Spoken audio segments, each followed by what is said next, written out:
îi revine sportivului Sabău Andrei.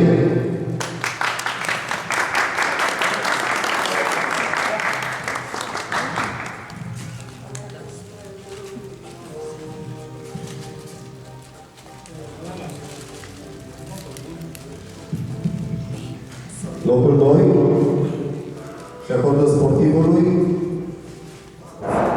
cu numărul 11, Sala Cunor.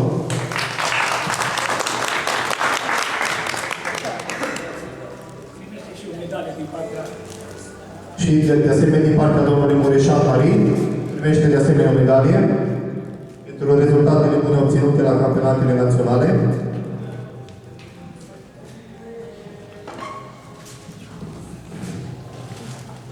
Și locul 1, numărul 27, Sas Norbert.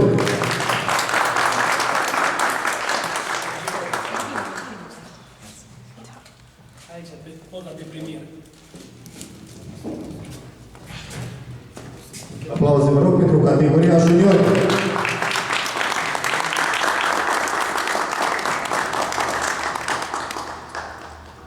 Mulțumim!